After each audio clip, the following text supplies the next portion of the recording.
আসামের বিধানসভার যে নির্বাচন সেটা সম্প্রতি অনুষ্ঠিত হয়েছে এবং আসামের বিধানসভার নির্বাচনে একটা ভূমিকা রাখে মিয়া মুসলমান নামে একটি জনগোষ্ঠী এবং আসামের যে মোট জনগোষ্ঠী আছে সেই জনগোষ্ঠীর 40% লোক, প্রায় 40% লোক এই মিয়া মুসলমান। এদের দুঃখ এবং বেদনার কাহিনীটা আজকে আমি বলব। এই মিয়া মুসলমানরা মূলত হচ্ছে বাঙালি মুসলমান।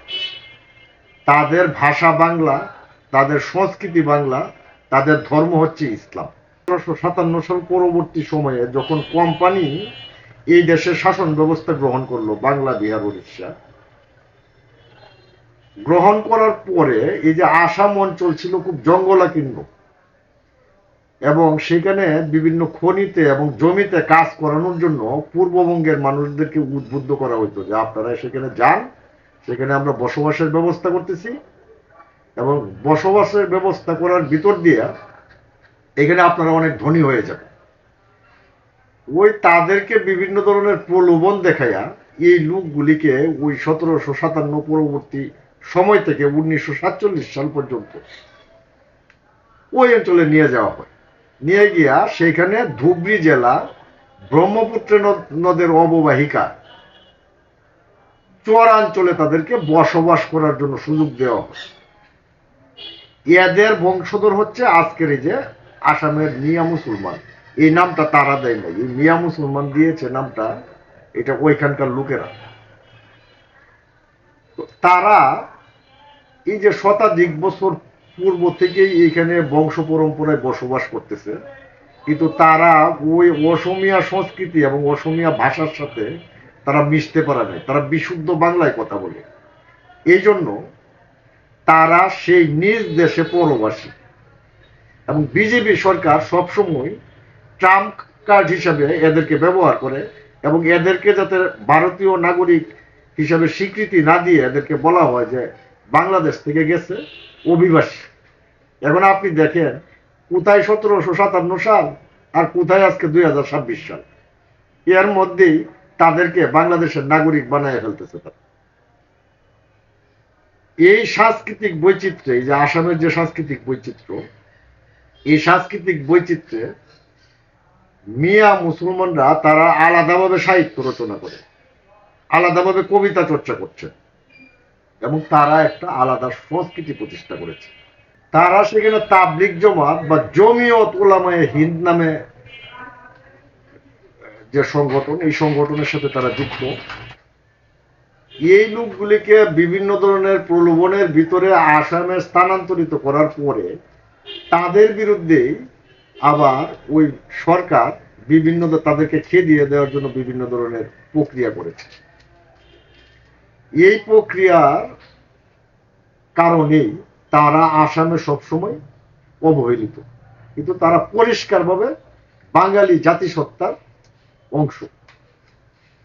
বাঙালি জাতিসত্তার অংশ হলেও তারা প্রকৃতপক্ষে ভারতীয় নাগরিক। তাদেরকে মুক্তি দেওয়ার জন্য যে নেতা আবির্ভূত হয়েছিলেন সেই নেতার নাম হচ্ছে মৌলানা ভাসানী। তিনি 1924 সালে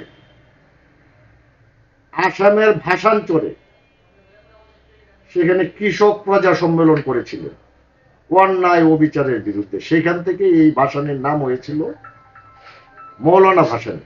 যখন মৌলানা ভাসানী সেখানে গিয়েছিলেন তখন মূলত এই অসমীয়াদের ভূমির কোনো অধিকার ছিল না, ভূমির অধিকার ছিল জমিদারের এবং সেই অধিকার প্রতিষ্ঠার জন্য মৌলানা ভাসানী সেখানে আন্দোলন করেছিলেন। পরবর্তীতে 1947 সালের 3 এবং 4 মার্চ এই মৌলানা ভাসানী আসাম এবং বাংলাকে তিনি পূর্ব পাকিস্তানের অন্তর্ভুক্ত করার জন্য বলেছিলেন, কিন্তু ভারতীয় যে রাজনৈতিক দলসমূহ বা যারা এই দেশভাগ করেছে তারা সেটা মানেন নাই। ফলে সেখানে একটা গণভোটের আয়োজন হয়েছিল। তো ওইখানে যে গণভোটটা হয়েছিল, সেই গণভোটে সিলেট অঞ্চলে মূলত গণভোটটা হয়েছিল। সেখানে তিনি কুঠার মার্কায় ভোট চান এবং পাকিস্তানের পক্ষে অবস্থান চেয়ে তিনি প্রচারণা চালিয়েছিলেন এই মৌলানা ভাসানী। পরবর্তীতে সিলেট যখন বাংলাদেশের অন্তর্ভুক্ত হয়ে যায়, তখন তিনি গৌহাটি সহ ওই যে ধুবড়ী জেলা সহ এইসব অঞ্চলের জন্য তিনি গণভোট।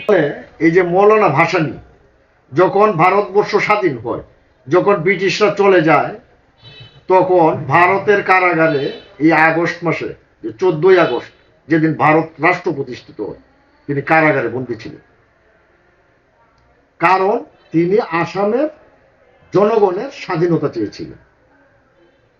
যাই হোক, আমরা এই মিয়া জনগোষ্ঠীর কথা বলতে গিয়ে আজকে মৌলানা ভাসানীর কথা বলেছি। পরবর্তীতে এই মৌলানা ভাসানীকে মুক্তি দিয়ে তাকে পূর্ব পাকিস্তানে পাঠিয়ে দেওয়া হয় এবং পাঠিয়ে দেওয়ার পরে তিনি বাংলাদেশে এসে রাজনীতি শুরু করেন। এগুলি ইতিহাস, এগুলি আমরা আরেকদিন বলবো। আমি যেটা বলতে চাচ্ছি, ওই যে 200 বছর 300 বছরের অধিবাসী হওয়ার পরেও যে সমস্ত লোককে আজকে আপনারা বলতেছেন যে এই লোকগুলি বাংলাদেশি, এরা শুধু বাংলায় কথা বলে দেখে, এবং যেখানে প্রায় 40 ভাগ লোক সেখানে বসবাস করে, তাদের একটা আলাদা সাংস্কৃতিক ঐতিহ্য আছে। আপনারা শুধুমাত্র নিজেদের ভোটে জেতার জন্য রাজনৈতিকভাবে নিপীড়ন করছেন 40% মানুষের একটা রাজ্যে। এটা সঠিক নয়। এগুলি বিজেপির বিভিন্ন ধরনের রাজনৈতিক ট্রাম্প কার্ড। তারা এই মিয়া মুসলমানদেরকে বলে যে এরা ভারতের নাগরিক না, এরা বাংলাদেশের নাগরিক।